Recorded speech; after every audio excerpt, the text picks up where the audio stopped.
De quoi tu parles? De quoi tu parles, là? Bienvenue à notre émission de Quoi tu parles de? Mon nom est Nicolas Manette. Et moi, Marc-Antoine Joly. Et puis aujourd'hui, on reçoit un monsieur qui est très fâché contre l'urbanisme. Oui. Très, mais très fâché. C'est aussi un des piliers, par contre, de la rap game. Donc, il y a une dualité à ce niveau de l'architecture. Aujourd'hui, à De Quoi tu parles de? On reçoit Détrac. Ça va bien? Oui, ça va bien. Merci pour l'invitation. C'est quoi ton problème avec les tours? C'est la première question que je vais te poser. Non, je trouve que c'est juste... mais moi, si je parle de ma région, tu sais, je trouve que c'est fait de manière un peu... J'aime pas le terme, un peu sauvage.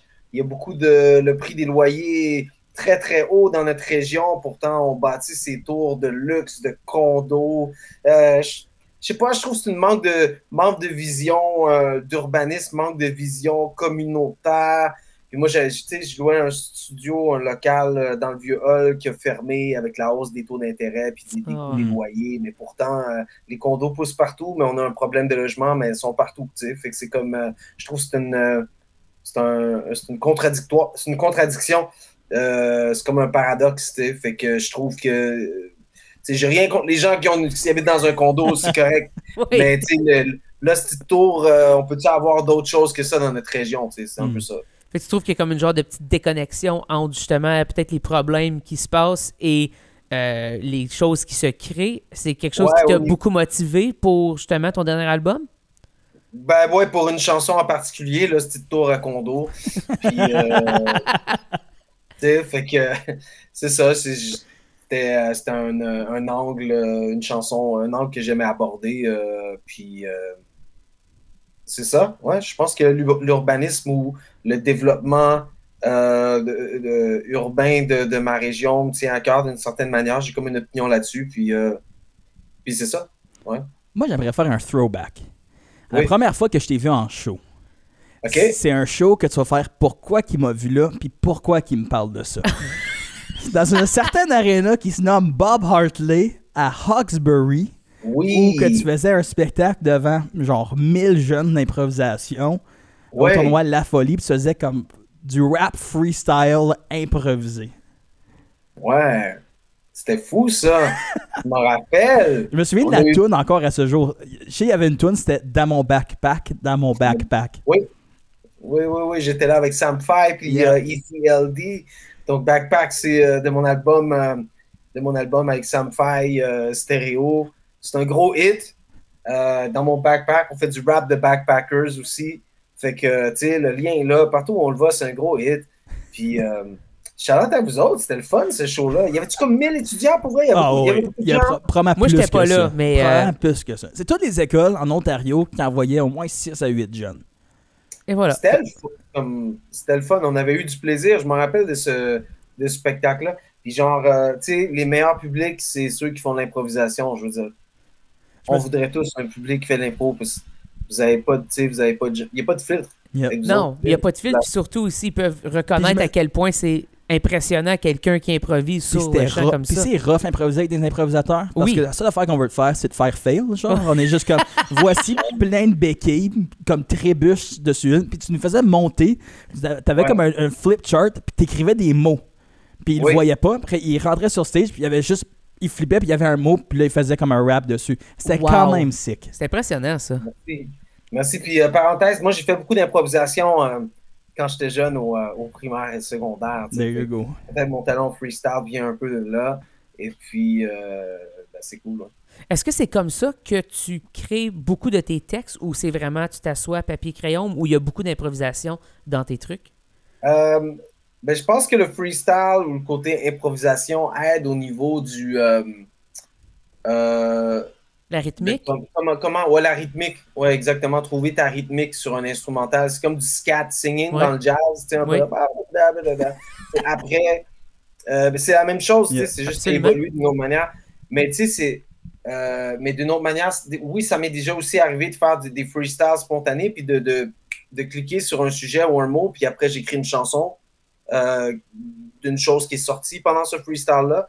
Mais je suis quand même minutieux dans mon écriture, comme beaucoup plus que je l'étais avant aussi. Fait que mes chansons, même s'il y a tout le temps la spontanéité au départ, après ma spontanéité, je la construis, tu sais, puis je suis quand même assez picky au niveau des mots que je vais choisir dans mes chansons, puis j'ai de moins en moins de gêne à me casser la tête d'aller encore plus loin dans l'écriture de mes chansons maintenant. Faut que je te pose la question, puis comme je fais du coq à l'âne, parce que j'en parle avec Marc depuis le début du podcast, avant que ça commence. Tu as fait un collab avec Akhenaton, qui est comme le plus gros nom du rap français, si on veut. Là. C'est le lead de I Am. Fait que peut-être que le monde connaisse moins Akhenaton. Tout le monde connaît I Am, mais c'est quand tu passes à I Am, tu vois le gars sur le poster, c'est lui. Genre, il est au milieu. C'est associé.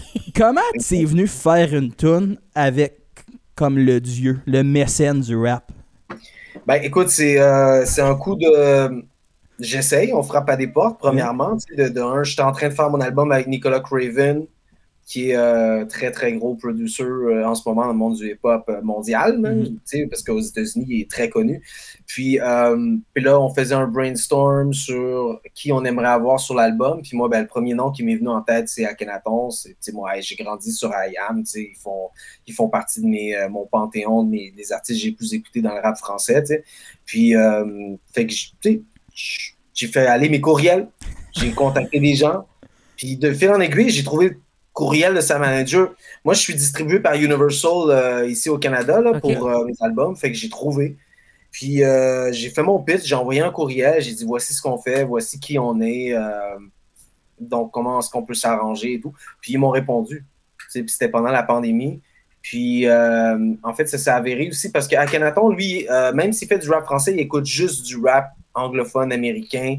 Lui, il écoute que du hip-hop, des scènes underground américaines comme Rock Marciano, Ransom, Griselda. Lui, c'est vraiment, vraiment son genre de musique. Donc, il connaissait déjà Nicolas Craven et son talent en tant que producteur. Et là, donc, il a écouté mes affaires. Il a dit, OK, les gars, ils sont vraiment bons. Ils aiment ce que je fais. Puis là, écoute, ils m'ont dit, tu vas recevoir un appel d'Akhenaton telle journée. Puis il m'a appelé sur mon téléphone. Puis c'était comme irréel, tu vois. Fait que, mais dès le départ, on a eu une connexion humaine très naturelle. C'est comme si je le connaissais depuis toujours, parce que je l'ai tellement écouté. Puis comment il est en chanson, c'est comment il est dans la vraie vie. Fait que c'était vraiment c'est tellement cool, ça. T'as-tu réussi à dormir la journée avant? Tu savais que vous étiez pour avoir l'appel téléphonique ou t'étais un peu stressé? Non, j'ai réussi à dormir, je dors bien, j'ai pas de problème d'insomnie. Mais j'étais comme genre, je regardais mon téléphone. Oui, c'est sûr. C'est sûr que c'est un moment que t'attends dans ta vie. C'est la journée où la sonnette est allumée, juste au cas où qui appelle un peu d'avance. Exactement. J'ai vu l'appel de Marseille. Puis, t'as fait, les frais interurbains vont être affreux là-dessus. Pour moi, pendant la première, deuxième minute, j'étais comme, c'est quelqu'un qui me troll, qui essaie de l'imiter. Mais finalement, c'était lui, tu sais, affranchissement, avec l'accent marseillais. Ouais. Tu sais, fait que, non, c'était lui. Puis, non, c'est vraiment un être humain super généreux. Il a été super généreux avec nous. Puis encore, j'ai vraiment une bonne relation avec lui. Ils sont venus au FMG à Gatineau. On a performé ensemble en plus. C'était juste. Parce que là, je suis à ma 3e chanson avec lui. Puis là, tu sais, moi, en même temps, j'ai commencé à rapper sur les scènes. C'était ça, moi, qui m'a donné le goût de rapper. C'était pas le studio, c'était juste d'avoir mon rap et le faire à des événements.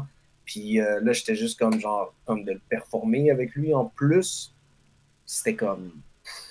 Full circle, genre. Full circle. Je suis prêt à lâcher le rap et à me trouver une job au gouvernement fédéral. Puis vivre dans une hostie de taux. Comme me semble que je serais bien dans un condo. Il n'y a rien de plus, genre, la région de l'Outaouais et Ottawa que cette phrase-là que tu viens de dire. C'est parfait. J'aime-tu tant que ça ma carrière? Il y a toujours le fédéral au pire. C'est ça. Mais on parle beaucoup d'artistes à ces choses. C'est quand même absurde. Le fédéral au pire. Bon. Ça pourrait être une bonne chanson. Je vais peut-être. Honnêtement, oui, ça ferait une excellente chanson. Beaucoup de personnes pourraient s'identifier à cette tune-là, je suis certain. Je l'appellerais le fédéral au pire. Le fédéral au pire. Ça, c'est un bon. Ok, attends, je vais juste le noter. Écris-le tout de suite. On va prendre chacun 25 là-dessus. 25 cents. 25 c'est ça. Pas de trouble, pas de trouble. Le rap, le hip-hop, il a beaucoup évolué dans les 20 dernières années, surtout évidemment. Au Canada, surtout au Canada, exactement. On a vu une grande accélération évidemment, de la popularité, tout ça. J'ai l'impression que dans ce que toi tu crées, tu gardes encore l'essence pure du hip-hop, le sampling, le flow, les trucs. Je trouve que c'est important pour toi. Est-ce que c'est toujours quelque chose que tu as voulu faire? Est-ce qu'évidemment, tu as évolué comme tout le monde, mais je trouve que c'est comme quand même important qu'il y ait ce côté-là. Ouais, ben écoute, le sampling, tu sais, moi, j'adore le sampling. Je veux dire, c'est comme. Moi, j'ai commencé à composer mes beats par l'échantillonnage, puis je trouve que c'est un art, tu sais, c'est une technique. C'est comme, c'est pas tout le monde. C'est dur à maîtriser. En fait, beaucoup de gens pensent que c'est facile, même, tu sais, puis j'en ai croisé des musiciens là, qui ont étudié à McGill et qui ont étudié en jazz, puis ils n'arrivent pas à faire des bons beats, c'est dur. Il y a l'art la recherche du sample, le crate digging qu'on appelle, qui est un art incroyable, genre de creuser, et après, comment est-ce que tu travailles cette boucle-là, prendre quelque chose, recréer quelque chose de nouveau. J'adore ça. Puis, tu sais, je trouve qu'on est dans une ère où il y a tellement de branches au hip-hop en ce moment, il y a tellement de styles. Tu sais, il y a comme le trap, il y a la drill, il y a le boom bap, il y a le cloud, il y a du rap plus pop. Ouais. C'est un grand marché, mais tu as des scènes pour bien d'autres choses aussi, tu sais. Puis je pense que n'importe qui s'intéresse à la musique peut vraiment trouver son compte là-dedans, puis ça permet de tu sais, puis tu vois aussi des rappeurs aussi des plus vieilles générations continuer à rapper aussi, parce que le rock aussi, tu vois les rockers qui font encore la musique, mais là, on est en train aussi d'assister à des vétérans qui, quand même, maturent et continuent à faire du rap, parce que le rap, c'est souvent associé à un genre plutôt jeune, mais on le voit maturer, puis on le voit évoluer dans d'autres directions, puis je trouve ça super intéressant, l'art dans lequel on est en ce moment. Est-ce que tu trouves que c'est quelque chose qui se perd avec justement les splices, les trucs que les gens peuvent aller chercher en ligne lors de justement du sampling, ou tu penses que il y a encore des gens qui se promènent avec des vinyles, ils font du crate digging comme tu dis, puis qui ont encore ce désir-là de trouver quelque chose peut-être qui n'est pas justement accessible sur l'internet, juste mis comme ça? Ouais, ben je pense que tu sais, splice c'est juste un, tu sais ou Moïse ou toutes les nouvelles manières de créer la musique, je pense, je pense que c'est des nouveaux outils. Il ne faut pas les condamner. Mais après, je rencontre encore des. Il y a quand même des nouvelles générations qui veulent faire comme qu'est-ce que nous, on faisait. Oui. Puis t'en vois encore de plus en plus. Il y en a, à Montréal, je pense rapidement à Saint-Sucré, qui est un rappeur qui est beaucoup là-dessus, puis d'une autre génération, tu vois. Puis j'en ai rencontré d'autres comme Moaza. Il y en a beaucoup qui s'intéressent justement à cette démarche-là dans la musique. Puis c'est super cool. Puis on est quand même aussi dans une ère où il y a ses bons et ses mauvais côtés. Il y a tellement d'outils pour faire de la musique. Après, c'est un avantage, mais des fois, c'est un désavantage. Parce que des fois, je trouve qu'en musique, des fois, c'est bon d'être contraint. Oui. D'avoir juste une affaire puis de faire avec ça. Je pense à Alchemist, qui est un des plus gros producteurs de hip-hop. Il est supposé qu'il travaille avec la même machine depuis toujours, puis il faut qu'il recule ses séquences, puis il est vraiment limité à ça, mais il fait dans les meilleurs instrus encore dans le monde aujourd'hui. Fait que je pense pas non plus que d'avoir plein d'outils va faire que des gens vont être des meilleurs producteurs nécessairement. Je pense que c'est juste vraiment de maîtriser ton truc puis de faire quelque chose qui est ton style à toi. Puis en parlant de l'évolution du rap jeu, t'es dedans depuis... On a déjà parlé à Quest aussi, là, on se souvient de ces histoires que tu vendais tes cassettes genre au secondaire, je sais pas si t'étais là-dedans aussi, mais de voir le rap qui était un peu comme le rock des années 70, c'est comme l'affaire qui était comme c'est comme la scène à gauche, mais là c'est devenu mainstream. Comment est-ce que tu l'as vécu ça? T'as-tu vu comme un vrai changement à travers un moment déclic, t'as fait comme OK, là, les portes s'ouvrent à plusieurs places? Ouais, ben tu sais, comme pour moi, quand moi je rappais, quand j'étais au secondaire, je voyais pas, tu sais, c'était comme, je l'ai toujours fait parce que je suis un tripeux, tu sais, genre, c'est ça que je fais, tu sais, je le voyais jamais vraiment, je peux faire une carrière avec ça, où il y a des portes qui s'ouvrent, mais je pense que les jeunes aujourd'hui des nouvelles générations, ben, ils voient le Loud qui joue au Centre Bell, Fouki, ils voient ces artistes-là qui sont dans le mainstream puis qui réussissent, fait qu'ils sont comme OK, fait que le rap, on peut vraiment faire de l'argent avec ça. C'était pas le cas pour moi, pour ma génération. C'était plus difficile de le visualiser. Il fallait vraiment être des pionniers dans le genre. Donc, ça, c'est une chose. Puis sais, genre, fait que le hip-hop est devenu pop, c'est la musique, selon moi, générationnelle des jeunes d'aujourd'hui. Depuis longtemps, c'est le genre qui marque notre génération. Mais tu sais, comme moi, j'étais de la génération grunge, plus alternative. Oui. Puis je regarde, tu sais, ma génération, moi, je pense que comme il y a beaucoup de jeunes aujourd'hui, ils feraient du grunge parce que c'est ça le mainstream. Tu sais, alors que moi, comme quand je faisais du hip-hop, j'étais marginal. Tu sais, c'était vraiment, on était vraiment des précurseurs, puis on n'était pas vraiment dans le... C'était difficile encore de visualiser comment le truc il peut être vraiment, vraiment large, mais c'est ça, le rap a été aussi comme façonné pour le rendre plus catchy, plus accessible, tu sais, fait que c'est une évolution qui est différente. Après, on peut entrer dans des débats si les gens ils font pour les bonnes intentions. Il y a tout le temps des gens qui disent, ben c'est pas ça la culture, on la déforme, mais ça demeure que, tu sais, est-ce que Drake fait du hip-hop, tu sais, fait partie de la culture pareil, tu sais, fait que c'est juste, ça grandit, tu sais. Puis s'il réussit à faire écouter d'autres sortes de hip-hop à des personnes, ben c'est pas, tu sais, ça peut être des fois le truc d'entrée qui te laisse découvrir d'autres choses pour certaines personnes. Fait que des fois, c'est important d'avoir quelqu'un peut-être de plus pop qui, justement, ça fait découler des trucs. On le voit souvent dans le mainstream, c'est comme ça que ça peut fonctionner. Est-ce que toi, tu as toujours voulu faire du rap en français? Ça a toujours été quelque chose qui était important pour toi? T'as-tu un moment donné le déclic? On posait la question. Sais-tu parler en anglais? Oh oui. Moi, ça pourrait être ça, la réponse. C'est hey, je suis poche en anglais. Non, mais moi, au fédéral, là, j'ai fait des tests. C'est exactement ce que j'étais pour dire. Il est prêt pour le fédéral. Vrai, là, genre, il est full bilingue. Ma mère, sa langue maternelle, c'était l'anglais. Mon père, lui, vient du Saguenay, c'est autre chose. Mais, mais mon anglais est excellent, pour vrai. Mais j'ai toujours voulu rapper en français, parce que c'est moi les rappeurs francophones de mon quartier, c'est eux qui m'ont donné le goût d'écrire en français. Moi, c'était les Ils vont crever, c'était sans pression, dogmatique. Moi, c'était ça. C'était pas comme genre... Je sais pas, c'est pas naturel pour moi. Je veux dire, je serais capable d'écrire des raps en anglais, mais je trouve que je dénaturerais quelque chose de comme... Je dénaturerais quelque chose, je trouve que c'est plus authentique pour moi de rapper en français. Puis je trouve que c'est important qu'il y ait des bons artistes francophones. Il faut la représenter, cette langue-là. Il faut la faire vivre. Puis, tu sais, j'ai rien contre l'anglais. En fait, même, tu sais, je dirais le fait que je parle super bien anglais puis je le comprends m'a permis de comprendre la culture. Ça me permet de comprendre les raps que j'écoute. Ça me permet de comprendre les entrevues puis la démarche des artistes. Mais après, je préfère beaucoup plus rapper en français. Moi, personnellement, je trouve que c'est encore plus original. Je trouve qu'en anglais, souvent, c'est générique. C'est comme, ah, j'ai déjà entendu. On dirait que c'est facile de coller des phrases en anglais, mais en français, ça demande plus d'originalité, plus de recherche. Il y a moins de références dans la culture en général. Fait qu'il y a beaucoup plus de place à la créativité, tu sais. Puis c'est une belle langue. Puis en même temps, moi, genre, avec mon rap français, j'ai fait des tournées en Chine, en Europe de l'Est. Je veux dire, j'étais allé en France. J'ai réussi à payer des bills avec ma musique.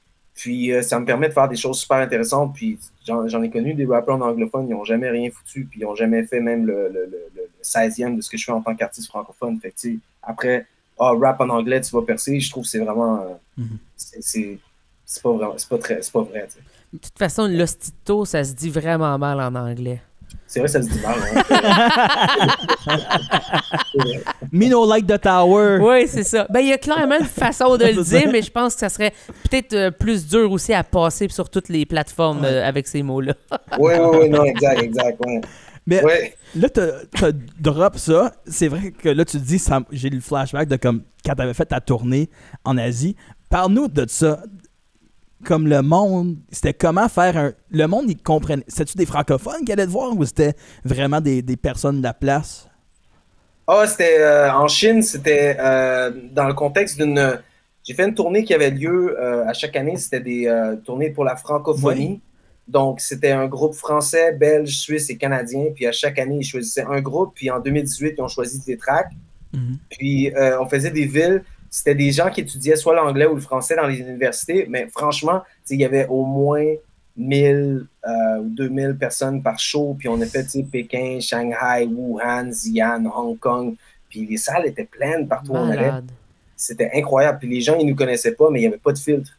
Il n'y avait pas de fil. C'est comme jouer devant un public qui fait de l'impro. Fait que s'il aimait la vibe, il embarquait tout de suite. Yeah. Wow. C'était génial. Puis c'est la Chine, mais j'ai juste réalisé, on est tellement pareil. On est comme tout le monde, pareil. Là. Enfin, on aime le même genre de musique, puis c'est ça. Ouais, puis de la bonne musique, ça parle aux gens, peu importe. Puis on le dit, c'est cliché, mais c'est une langue universelle. La musique, même si tu comprends pas nécessairement les mots, tu peux quand même sentir des émotions, tu peux quand même analyser, faire ta propre interprétation, de pouvoir justement faire ça avec des gens peut-être qui connaissent ta langue ou pas. Est-ce que ça t'a ouvert les yeux de dire comme le monde s'ouvre à moi? Genre, c'est un potentiel? C'est réalisateur aussi, ça revient au fait que même si je rappe en français, on peut aimer la musique, puis c'est sûr ça n'a peut-être pas le potentiel mainstream d'un artiste pop anglophone, mais ça démontre qu'il y aura toujours des gens qui vont t'écouter no matter what, puis des fois je regarde mes Spotify for Artists, puis je vois des gens en Italie qui m'écoutent, ou du monde d'un peu partout dans le monde, fait que ça fait juste réaliser que finalement, de la bonne musique, c'est de la bonne musique. C'est ça. T'sais. Fait qu'au final, il peut aussi rajouter son CV Relation Canada-Chine. Exact, c'est ça. Ça, il en cherche toujours. Oui, absolument. En plus, t'es bilingue. Fake le trilingue. Oui. Personne va te demander de parler mandarin, je pense. Exact. Plein d'opportunités devant toi, autant en musique que dans d'autres choses, clairement. On est en train de te faire découvrir ça aujourd'hui. Oui. C'était le but, en fait. Le but de l'émission, en fait, c'est de prendre des artistes et de les convaincre à une carrière stable avec un fonds de pension, une assurance santé au fédéral. Oh, mais arrête, tu me fais rêver en ce moment. On est engagé par le fédéral, dans le fond. Oh, que c'est bon. Ça serait excellent. Bon gag, pareil. Ça serait triste comme émission, par contre. Ça serait vraiment triste comme émission. On essaie de tuer la culture, une entrevue à la fois. On essaie de tuer la drive des artistes. C'est 100% le contraire de ce qu'on fait qui fait que c'est drôle, puis on a le droit d'en rire. Parce que le but, c'est d'aller justement parler à des artistes de plein de trucs. Puis là, il faut qu'on parle de quelque chose qui vient de sortir, une nouvelle tune. Oui. Qui vient tout juste. Oh my God! Duet. Là, j'ai la liste d'artistes parce qu'il y en a beaucoup trop pour que je me souviens. Il y a toi, Détrac, Elmé, Almiros, Mustapha Slammer, Sonny D, Xavier Euphorie et Blondin. Oui. Donc, c'est simple. J'ai lancé le concours Oh My God Duet, tiré de mon dernier album. Ouais. Puis avec ma gang, on a choisi nos couplets préférés. Puis je l'ai lancé comme ça sur Internet. Puis c'était le prix. C'était le prix pour avoir bien performé le duet. Donc, vous connaissez le concept d'un duet? Oui, sur TikTok. C'est ça, exactement. Fait que, en fait, c'est juste ça. C'est comme un remix de Oh My God, mais avec tous ces artistes-là, on leur donne une belle visibilité. T'sais. C'est quand même sick parce que tu as fait comme un 7 minutes de tune aussi, là. Ouais, tu sais, fait que j'étais comme, pourquoi pas? 100%. Aujourd'hui, c'est pas recommandé. Il faut que ce soit 1 minute 30 la chanson. Pas plus, 2 minutes. Mais comment tu te sens par rapport à ça, toi? Est-ce que tu penses que ça va affecter tes prochaines compositions, tes prochains textes, ou tu vas juste la toune, c'est comme elle est, puis suivre les tendances, c'est pas nécessairement ton affaire? Ben, tu sais, en même temps, je trouve que couper du temps, je trouve que c'est bien. Mais tu sais, bon, dans ce contexte-là, le duet, c'était autre chose. Ben oui. C'est pas, je considère comme un remix. Mais tu sais, genre, à mes débuts de chansons, il fallait tout le temps que j'aille 3 couplets. Tu sais, moi, genre, début des années 2000, 2010, là, c'était absolument 3 couplets. Là, je suis plus dans genre 2 couplets, 1 couplet. Puis, je pense pas que c'est mauvais en soi parce que ça rend quand même la musique intéressante, je trouve. Moi, ça me plaît. En fait, que ça soit même un peu plus court, mais c'est plus, tu sais, comme l'essence est là, puis la chanson peut être bonne pareil, même si ta chanson est 2 minutes, t'as pas besoin d'être 4 minutes ou, tu sais, même 1 minute 30. Puis il y a aussi même le contexte des refrains aussi, tu sais. Tu sais, un refrain, c'est bon, mais ce qui est utile à la chanson aussi, tu sais, ça dépend ce que tu fais. Des fois, le refrain peut être overused, hein, comme on dit, il peut être trop... ça peut être trop facile de rentrer dans les refrains, tu sais. Fait que des fois, couper un peu dans la chanson, je pense qu'il y a de quoi de bon là-dedans. Ou faire un bridge ou un pont pour aucune raison, juste pour en faire un, tu sais. Ça aussi, des fois, c'est pas nécessairement... c'est pas essentiel, tu sais. On n'a pas besoin du 5e lien. Là. C'est le prochain album, ça. C'est ça. Le Pas style- besoin. le Le style style de 5e lien. Mais en français aussi, c'est cool de faire cet exercice-là parce que, veux pas, on a une syntaxe qui est plus longue Oui. que l'anglais à la base. Ça prend plus de mots pour dire le même nombre d'affaires. Fait que de trouver des syntaxes qui sont courtes aussi, puis catchy. Ou longue et très vite, comme des tracks capables de Oui. faire. Ouais, exact. Je Non, rappais avant qu'on fait le show sur tes chansons, puis j'avais le lyric sur Spotify, puis j'étais comme, il va trop vite. Faut que je lui dise de ralentir un peu. Ah ouais, ok, ben parfait. Ah, yes! Non, il faut il faut raccourcir et ralentir. Ouais, c'est vrai. tout con- Ça, c'est tough. Ouais. Mais dans le fond, des tracks qui disent si jamais t'es pas capable de suivre, va sur YouTube, mets ça à 0.75, 0.5, tout va être beau. Ah, c'est la version cut and screw YouTube. Là. That's it. Exact. Oui. Mais ça change la durée du temps, par exemple. Ouais. Ça va être plus long. Fait que Ouais. c'est ça le défi. Mais sinon, t'as eu un été chargé. On a parlé justement du show FMG avec tous ces piliers-là. D'être invité par Soulja, évidemment, ça doit te faire quelque chose de le fun. T'es un pilier de la game aussi, mais de toujours avoir cette reconnaissance-là continue de tes pairs, d'être avec Fouki, d'être avec Soulja, d'être avec Cloud, d'être mis au même pilier que ces gars-là aussi. Ouais. Non, c'est. Ben, tu sais, c'est juste un cadeau aussi de sentir que tu es toujours pertinent, tu sais, en tant qu'artiste. Puis, tu sais, c'est. Même si j'ai pas le même niveau de succès que ces gars-là, c'est des gars qui aiment beaucoup la musique aussi en général. Puis, tu sais, quand tu connais le hip-hop, tu reconnais, tu écoutes des tracks, c'est comme, ok, non, c'est un bon artiste, là, tu sais, tu fais que genre, j'ai cette reconnaissance-là. Je l'ai peut-être pas au niveau du public, au même niveau que les autres, mais je l'ai au niveau de gens qui connaissent ça. Dans qui font l'industrie, ça, surtout. À Kenaton, tu sais, à Yann. Fait que c'est bon. D'avoir cette reconnaissance-là, c'est incroyable. Puis c'est aussi. Ce qui est important avec la musique, je pense, ça veut pas dire que c'est l'affaire la plus populaire ou la moins populaire, que ça l'enlève de la valeur alors à ce que c'est. Fait que c'est vraiment le fun de voir que ces gens-là, ils trouvent que, évidemment, puis tu performes super bien. Moi, je t'ai déjà vu en show, t'as une énergie incroyable qui est vraiment le fun, puis t'as un flow qui est... Je veux dire, il y a des gens, des fois, en live, tu fais comme, ben j'aime mieux l'écouter en album. Toi, c'est pas ça, là, c'est vraiment, c'est comme, il y a une autre énergie, il y a des différentes intonations, il y a des trucs qui font en sorte que c'est vraiment, tu livres une performance. Est-ce que le côté performance dans tes trucs, ça a toujours été super important? Parce qu'on s'entend dans le rap, il y a beaucoup de studios qui se passent, vous êtes beaucoup dans vos trucs, mais la partie spectacle, c'est full important aussi. Ouais, ben comme moi je t'ai dit, tu sais, moi j'ai commencé à rapper pour le spectacle parce que moi j'allais dans les danses, dans les petites danses, je faisais mes petits mouvements de breakdance très nuls, mais genre comme quand j'ai vu des gens prendre le micro puis avec le public et là j'ai fait waouh, là j'ai fait comme c'est ça que je veux faire, puis moi je me suis même pas mis de poser de questions, j'ai pris une feuille, là j'ai mémorisé mon rap, puis j'étais juste boum, moi c'est comme ça j'ai commencé, j'ai rentré à fond dedans. Une fois que j'étais dedans, puis j'ai pas arrêté comme un train, là, je continue, puis sur mes tracks, des tracks, puis c'est ça, non, le live est très important pour moi, puis c'est ça, fait que j'ai fait la scène avant de faire le studio, fait que moi c'était genre, j'ai fait la scène, puis après ces raps-là sur papier, ben là je suis allé pour travailler le studio, mais c'est drôle, les nouvelles générations, je trouve que c'est tellement l'inverse, Oui. C'est tellement différent, c'est le studio, puis après peut-être le spectacle, mais moi, tu sais, c'est pour ça que je me considère même comme un MC, tu sais, avant un rappeur, un maître de cérémonie, tu sais, genre, parce que c'est vraiment le côté crowd, le côté spectacle que j'aime, tu sais. Ça, ouais. C'est la drive d'avoir un spectacle.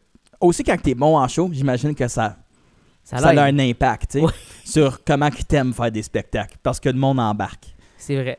Si le monde n'embarque pas. Tu aurais commencé dans ta chambre, puis tu fais, il y a 1000 personnes, hey, je suis mal à l'aise tout à coup. Ouais. J'ai réalisé que j'ai beaucoup de gens qui m'ont découvert dans des spectacles puis dans des événements comme ça. Là. Fait que, ouais.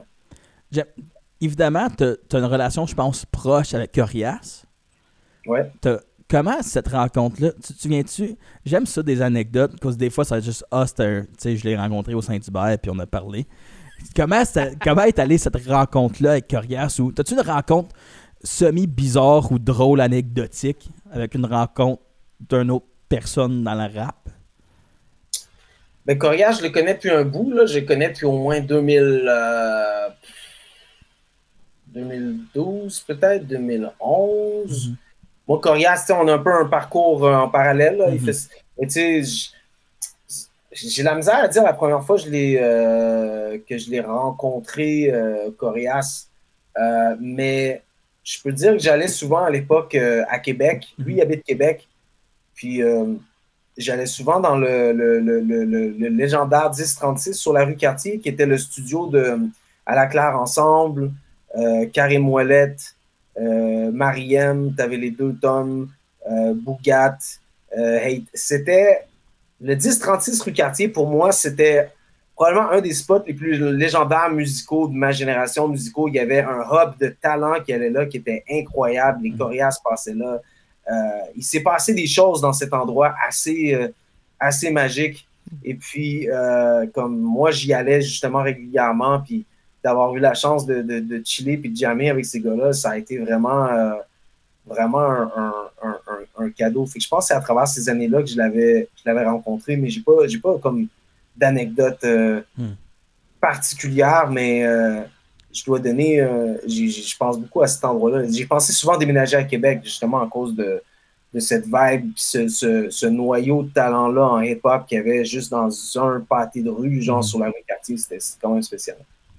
Je pense que d'avoir des places de même, c'est super important. Quand on pense surtout au rap américain, on peut passer des années 80, 90, c'est la grosse affaire East Coast, West Coast, que c'était vraiment deux studios qui se battaient un contre l'autre, mais l'importance d'avoir ces studios-là, c'est quelque chose que tu vois encore aujourd'hui ou c'est plus le monde font leur truc de leur côté? Ben, c'est plus difficile, parce que c'est difficile de créer des hubs artistiques de même, parce que de un, c'est comme tellement de facteurs. De un, il faut que tu aies comme une démographie artistique dans un même quartier, il faut que tu aies un noyau de talent. Je trouve que c'est comme quelque chose qui est difficile de recréer dans l'univers. Genre, on dirait c'est comme genre... mais tu avais ça à Québec pendant une partie de temps qui était comme quand même assez spécial, tu sais.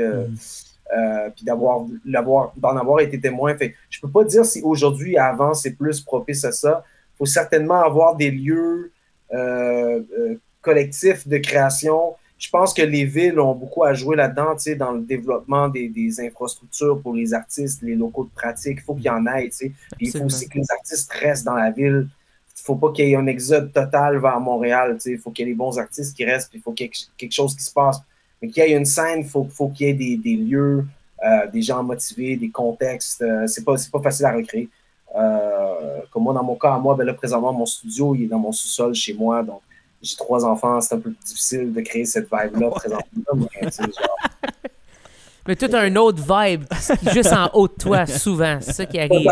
Totalement. Qui t'inspire, je suis certain. Non? Totalement, oui. Totalement, ouais.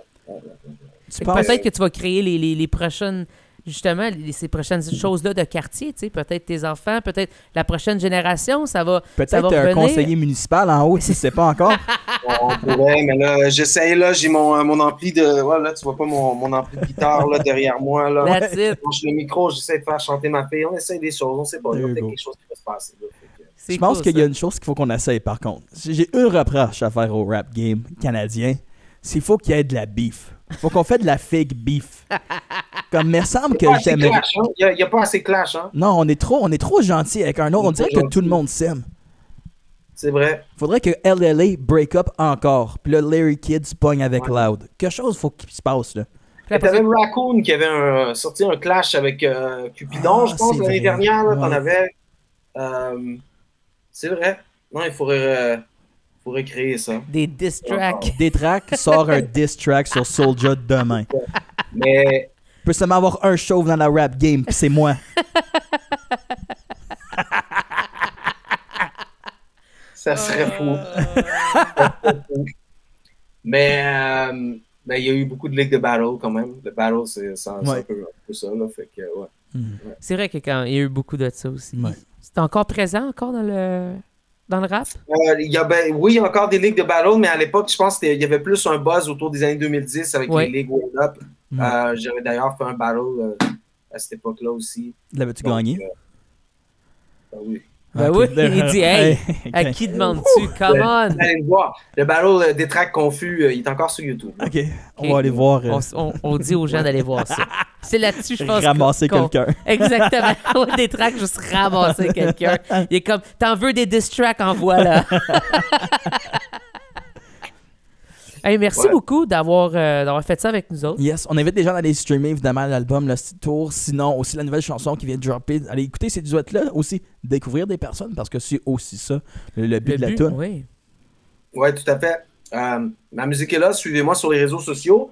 Et puis, merci à tous les radios qui nous écoutent partout dans le Canada français. Puis merci les gars pour l'invitation. Hein.